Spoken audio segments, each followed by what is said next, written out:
আমি বিভিন্ন সময়ত বিশ্বৰ বিভিন্ন প্ৰান্তৰ বিভিন্ন জনগোষ্ঠীসমূহৰ বিষয়ে আপোনালোকক অৱগত কৰি আহিছো বিভিন্ন জনগোষ্ঠীৰ কিছুমান আচৰিত পৰম্পৰাৰ বিষয়ে।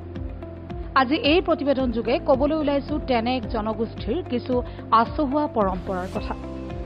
সেই জনগোষ্ঠীটো হ'ল মাছাই জনগোষ্ঠী, যিয়ে কেৱল মাটি নষ্ট নহবৰ বাবে তেওঁলোকৰ মৃতদেহবোৰ সমাধিস্থ নকৰে। আনফালে গৰুৰ তেজ চুহি খাই এই মাছাই জনগোষ্ঠীৰ লোকসকলে।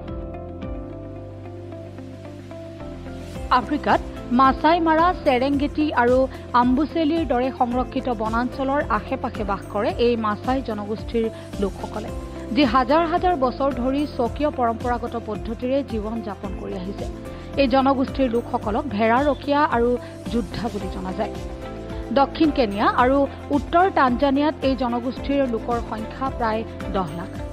আদিম লোকসকলৰ দৰেই মাছাই জনগোষ্ঠীৰ লোকসকলে যাপন কৰে যাযাবৰী জীৱন, যাতে তেওঁলোকৰ জীৱ-জন্তুৱে চৰিবলৈ নতুন ঠাই বিচাৰি পায়। নিজৰ অনন্য সংস্কৃতিৰ বাবে অতি বিখ্যাত এই মাছাই জনগোষ্ঠীৰ সকলো মানুহেই পৰিধান কৰে একে ধৰণৰ সাজ-পোছাক।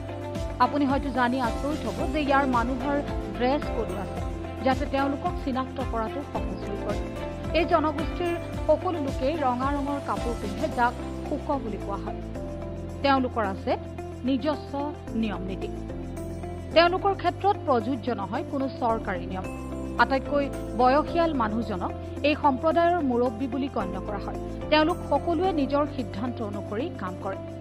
এই জনগোষ্ঠীটোক আন জনজাতীয় লোকতকৈ সম্পূৰ্ণ পৃথক কৰি তোলা এক আচৰিত পৰম্পৰা হ'ল যে এই মাছাই লোকসকলে আপোনজনৰ মৃতদেহ সমাধিস্থ নকৰে। ইয়াৰ আঁৰত আছে এক পবিত্ৰ অনুভূতি। মৃতদেহ পুতিলে মাটি নষ্ট হয় বুলি বিশ্বাস কৰে এইখন সমাজৰ লোকসকলে। সেয়েহে মৃত্যুৰ পিছত মুকলি ঠাইত থৈ দিয়া হয় মৃতদেহবোৰ।